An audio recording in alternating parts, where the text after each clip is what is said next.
Good morning, everyone, and welcome to Maryland Online's webinar series. Today we have Debbie Dorsey. She's an associate professor of health at Harford Community College. She is a Maryland Distance Learning Association board member, Quality Matters peer reviewer, and a 2020 NISOD Excellence Award recipient. And she's going to talk about picking the right websites today for our accessibility series. So, Debbie, it is all yours. Okay, and so thank you very much.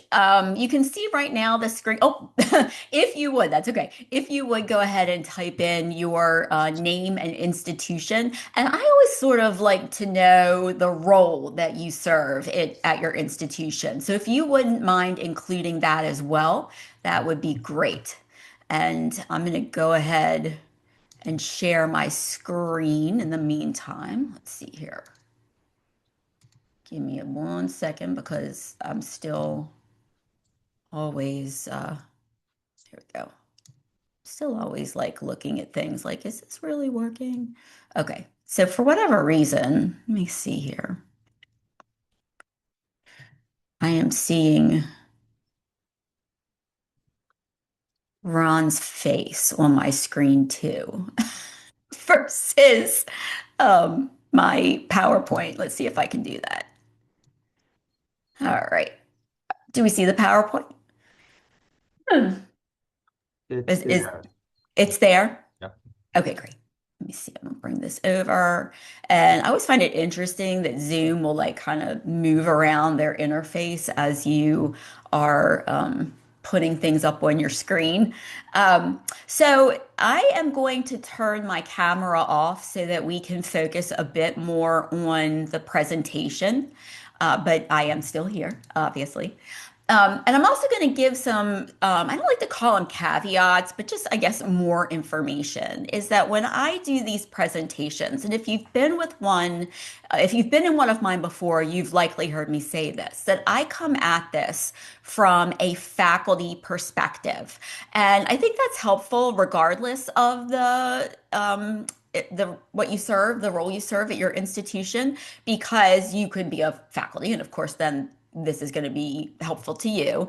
But if you're working with faculty, I think it's helpful to sort of understand how we come at compliance, how we come at getting to meet the standards that we all must meet in, I guess, 2 months exactly. So as we go through this, if you have questions, please feel free to type them into the chat because Ron is going to monitor them, and I really don't mind answering questions as we go along. So I already jumped ahead. I already gave you that. But also, I teach public health subject matter. Now, I bring this to your attention because I'm going to give you some examples that are specific to the subject matter that I teach.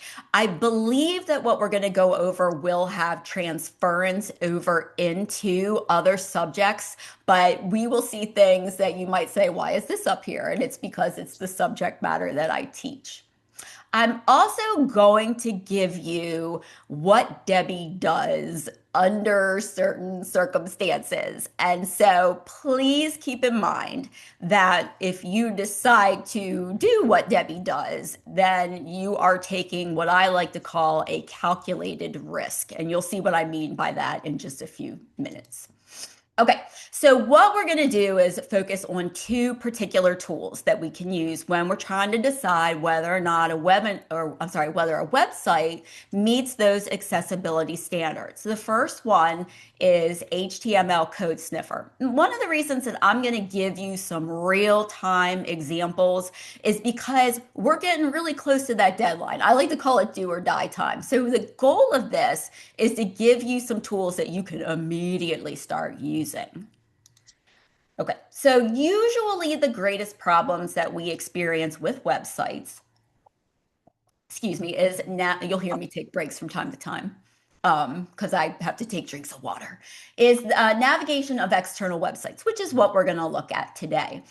I am not going to go over publisher material. And the reason being is that there's so many publishers and there's so many different uses of publisher material, whether or not that's just the textbook or if it's a supplemental that the publisher uses. And so, with that said, please do keep in mind that anything that interfaces with your course, if it's in the LMS, it needs to meet those standards.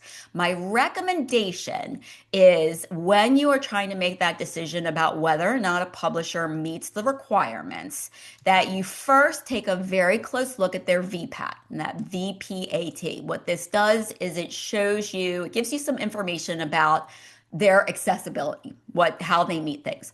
The other thing that I'll recommend to you if you have this as a resource is to ask your Office of Accessibility if they wouldn't just do sort of a very quick scan using their assistive technology to see whether or not what the faculty is using is meeting those standards. Oftentimes you're going to see a lot of these publishers that will sort of put their own accessibility features in there. And that doesn't always work the way that we hope that it would work, especially for a student that's using very specific assistive technology. What I'm going to do today is I'm going to talk about three different things: databases, which of course we use, right, for searching; forms, which we obviously, again, are going to put some information into; and then interactives. Those are the things that we have their students engage with in order to get that active learning. We're going to go over alt text and we're going to go over color contrast as well. Okay, so again, I told you I'm coming at this from the faculty perspective, and you have likely heard this or felt this yourself, that how much time do we have? We're looking at a lot of learning material. We are looking at a lot of assessments, particularly assignments. And if we're using these external websites, we have to look closely at them now to see whether or not they're meeting the standards. So I'm going to go over HTML code sniffer, and this is an extension for Chrome. I will say it does not work on web PDFs. And so if you are using a web PDF, something that's hosted by a third party, that is something that you're going to need to take down and run a different kind of accessibility checker on. And I like to use Adobe Acrobat because it's pretty good at flushing out, where those issues are going to be. Also, some websites do block HTML code sniffer extension. So just be aware of that. It's a good tool. I find that it works about like 85–90% of the time, but I have come across some challenges when I've used it for certain websites. And to me, that is suspect. If your website is not showing, if it's not allowing HTML code sniffer to run and analyze it, I have to wonder if there is a reason why. We're also going to look at WebAIM contrast checker, and this is something that I use more often as a secondary check, a secondary measure. And you'll see what I mean by that in just a few seconds. Okay, so again, like I said, I am a person who is teaching public health, and I use a website called Train, and this is something that hosts many different what is the word I'm looking for? Self-study trainings that I'll use for students when I do assignments. So I'm going to show you what this looks like. At least I hope I'm going to show you, because when I was sharing my screen, it looked sort of like I might not be able to immediately get in there. Can everybody see the Train Maryland website, or are you seeing still seeing my PowerPoint? Still slides. Okay, so let's do it. I may have to unshare and reshare. Just give me a second here.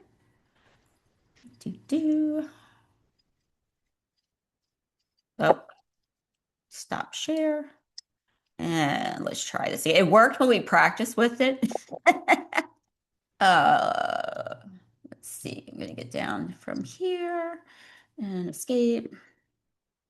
I think it might be because I'm in presenter mode.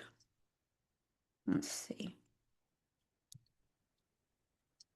Sorry, guys. This is always the thing, is that when we test it out and then it doesn't work. All right, let's try again. Ah, here we go. Perfect. All right. So at this point, are you able to see the website? Yes. Okay, awesome. I'm glad you probably just saw I'm going to move that out of the way. All right. So here you can see here's HTML code sniffer, and this is the contrast checker. And when you install them, of course, you can put them right here on your bar. When I run HTML code sniffer on train, and again, this is an example of a database. You see that it shows 7 errors. Now, one thing that I also will point out, I'm going to start this over again, is that up here in standards, you can select the different standards that you want to you want to test on. And of course, we all have to be at WCAG 2AA, so that's very nice. And again, it's showing me 7 errors and 267 warnings. I focus on these red errors.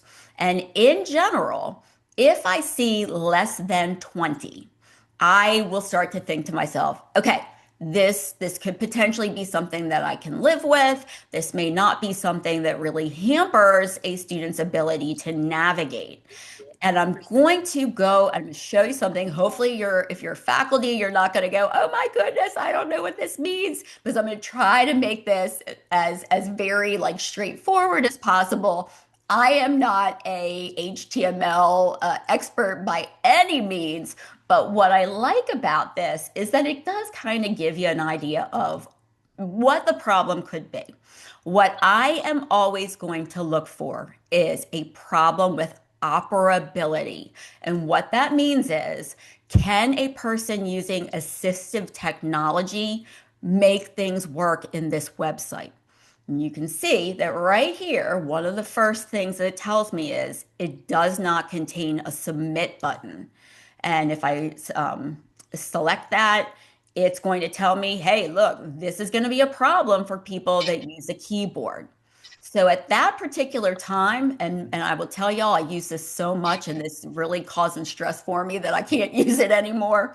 But at this particular time, I would say, all right, well, I don't know that this is a really good website to use. But what I might say is if I had an assignment where I had students pick one, meaning I gave them a subject and they needed to search for something that they could complete and they like. Maybe if I change that up a little bit and rather than have them select, I assign them a specific one. So this is an example. This is an environmental health webinar.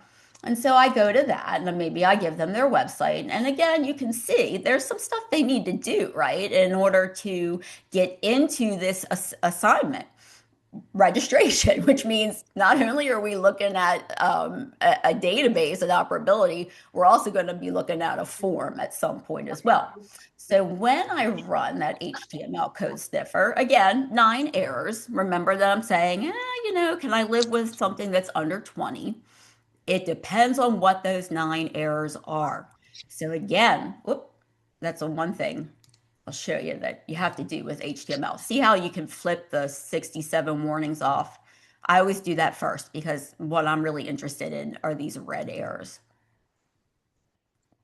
And you can see, same issue, doesn't have a submit button. So even this particular example, me trying to switch and use an assigned version versus having them freely pick, it's not going to work.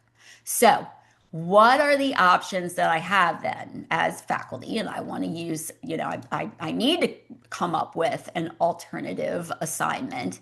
So maybe what I start doing is looking for other resources. And another resource that we of the public health field use is Training Source. And this is, again, a third party that hosts these professional development that I often, like I said, use for students for assignments, for assessments. And so when I run HTML code sniffer through it, oh, it's got 25 errors. So remember I said, usually 20 is my threshold.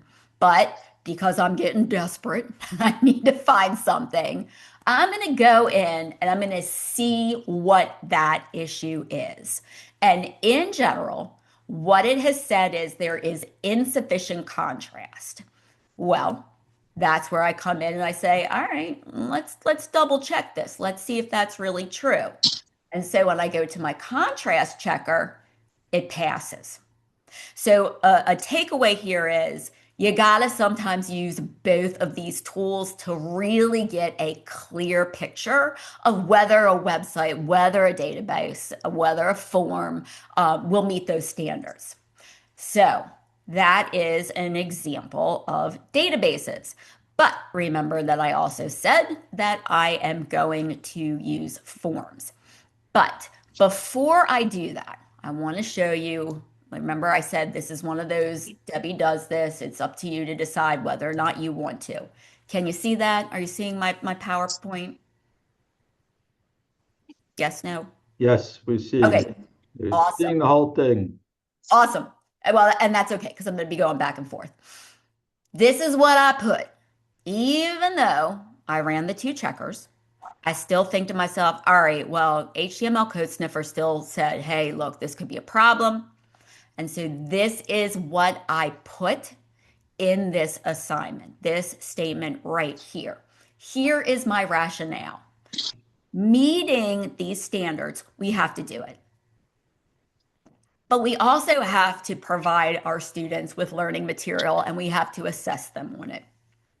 So, from a strict, absolute 100%, you have to meet these perspective, maybe I shouldn't be using this, even though, again, like I said, WebAIM said it was fine. What I have read and what I have observed is that when I make the language in my course student friendly, a student who may have issues with contrast will read this statement and go, she's approachable. I can talk to her about this. And so then they will come to me and we can have a good discussion about how we can make this better for them. But again, a student does not have to do that in order for me to have that responsibility of meeting the standards. So bottom line is, if you want to take that approach, know that that's Debbie's approach, and if you take it, then that's a decision that you will make. So we're going to look at Chronometer. Chronometer is an example of forms, and this is one of the best free nutrition and physical activity analyzers that is on the market. It's very comprehensive. The free version is just fantastic. However, it is not meeting standards. So when I go, this is the landing page. And when I run HTML code sniffer, there are 78 errors. So I say to myself, that is going to be way more than just color contrast. So not great, but gets worse. Remember I said that we're talking about forms. So if I go to where I have them start entering information about themselves, you can see right here, this is a form because they have to check things off. They have to enter things in here. I run it. And my goodness, it gets even worse. It is a nightmare. So 144 errors, and I have to find an alternative for 6 assignments. So again, that's to bring that out to you because that's what we as faculty are facing to a degree. So what do I do? Well, first of all, the issue with Chronometer, I dug a little bit deeper into it, is it starts with the landing page and it has what's called a duplicate ID attribute.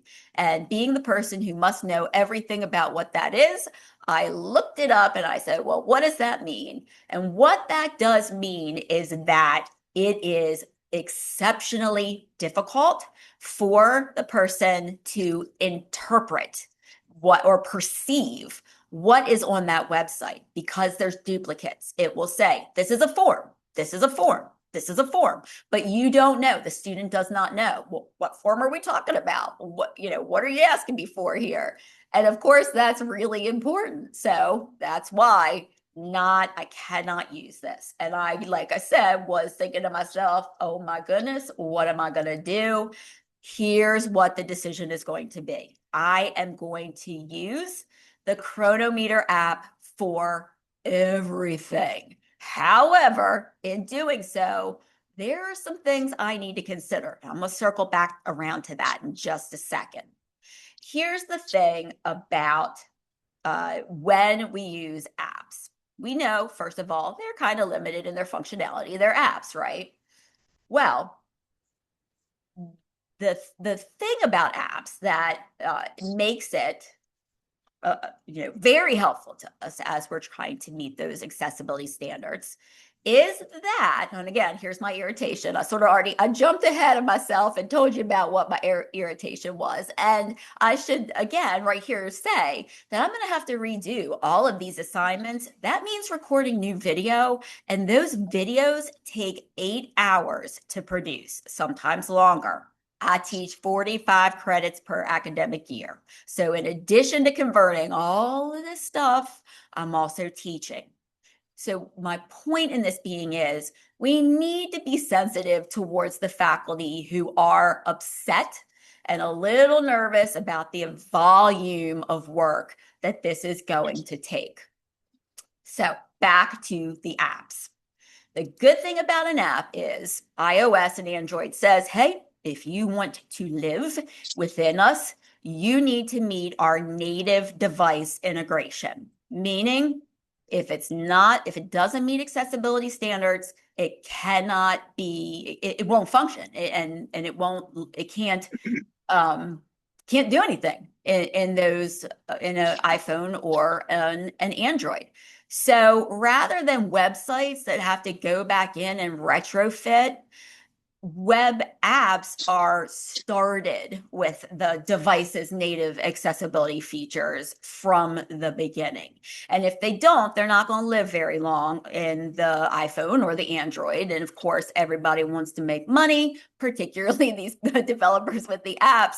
And so they are more inclined to do what they need to do in order to keep their app up in the working with the device. So interactives now, these are the things that I said, they have to work. This is where we have our students engage with our material to help learn. This is, and again, are we seeing resilience test? I'm not trusting that what I see will automatically be. Yes? Yep. Okay, awesome. This is the stuff that I find that we as faculty use a lot, right? All right, let's run this web test as long as we feel like it's a reliable web test, right? And tell me about it. So let's check HTML. There are 80 errors.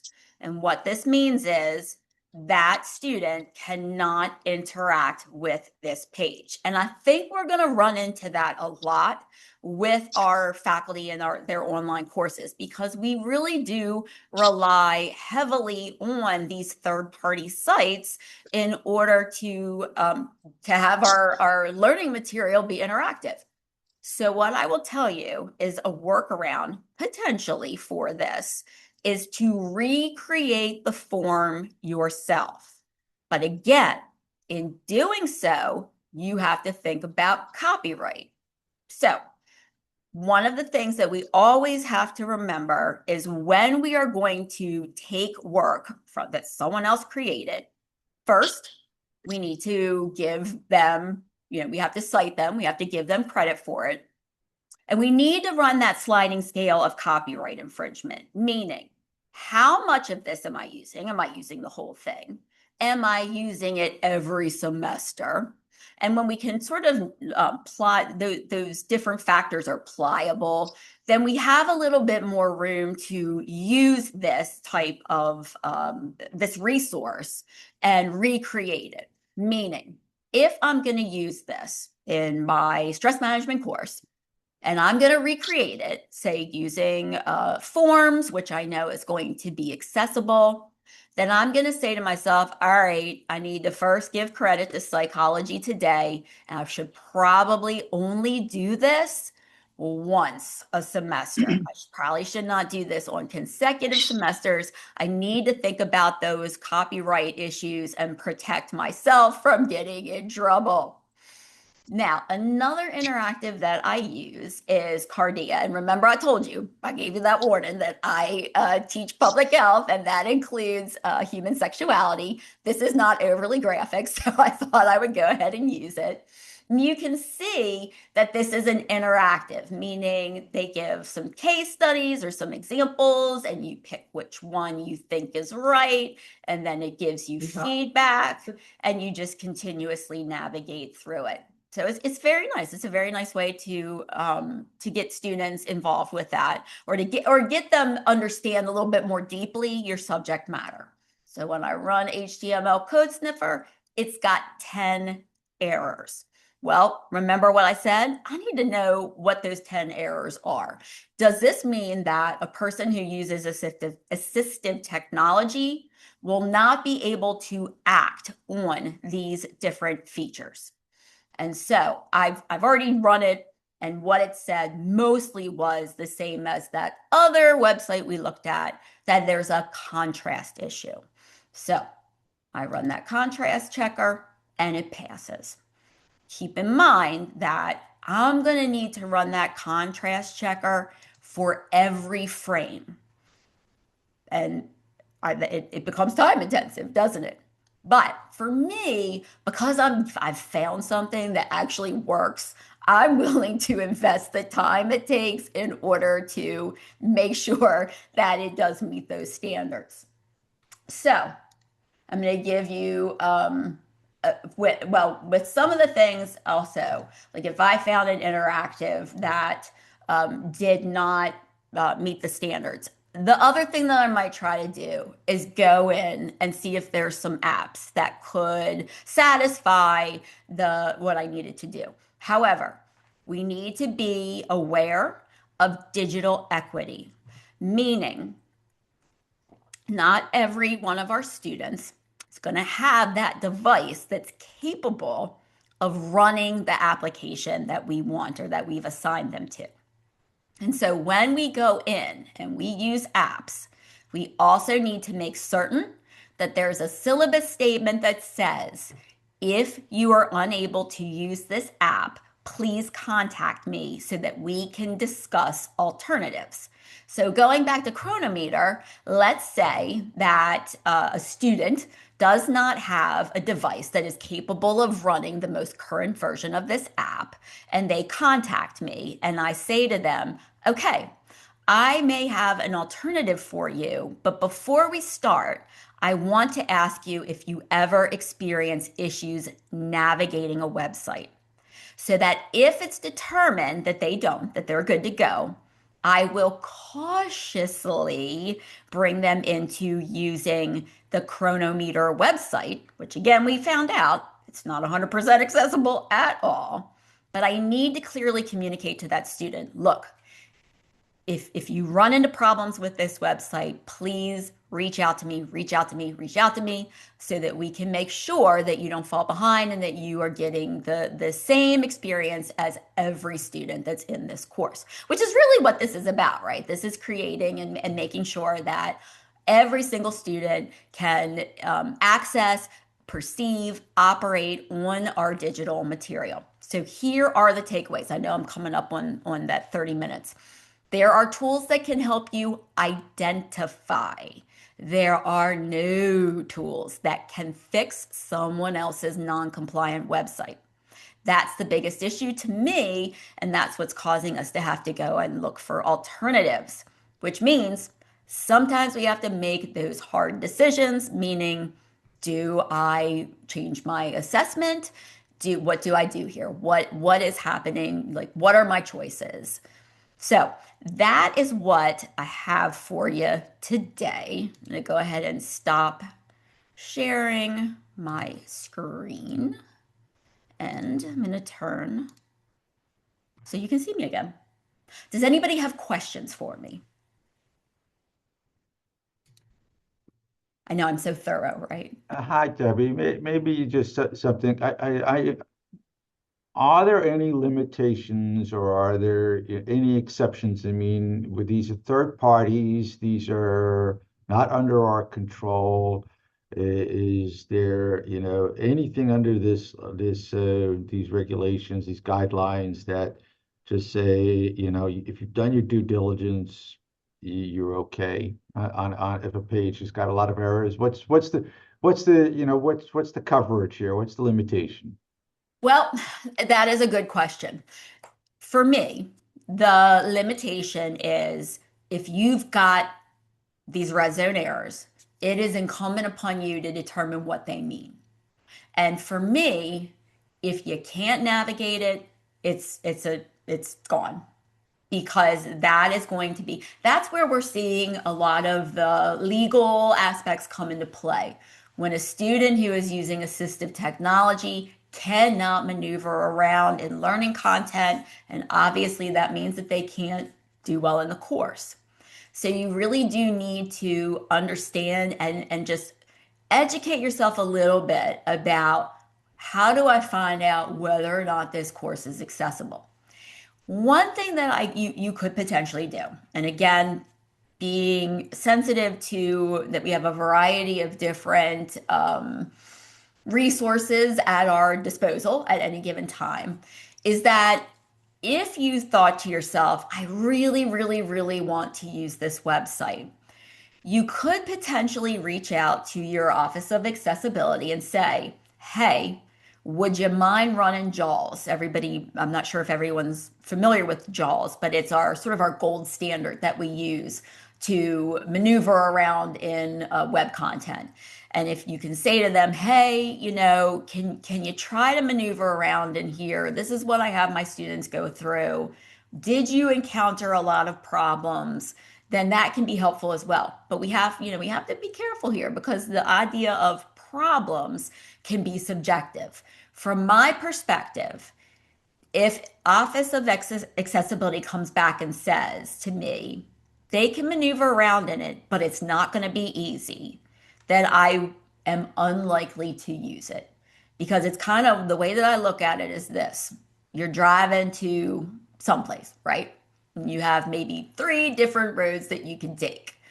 And one typically works, it's faster, but now there's like construction going on and you know you're going to be sitting in traffic. I'm not going to take that route.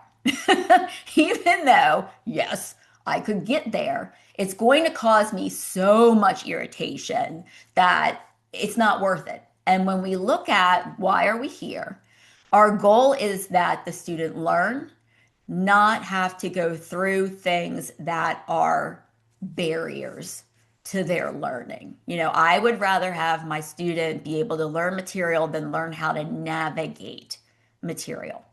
So hopefully that answered the question. I think you're on mute.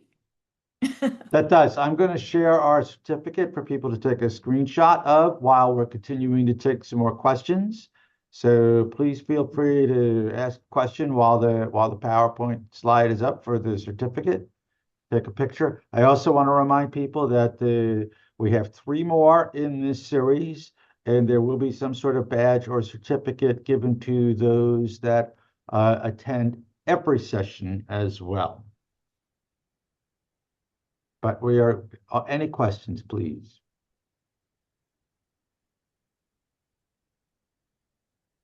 All right. Well, hopefully I provided some helpful information to you. Um, if you have questions, you can always reach out to me. I'm super easy to remember my email, Dorsey, all one word, at harford.edu. Thank you, Deb. Yep. And I'm going to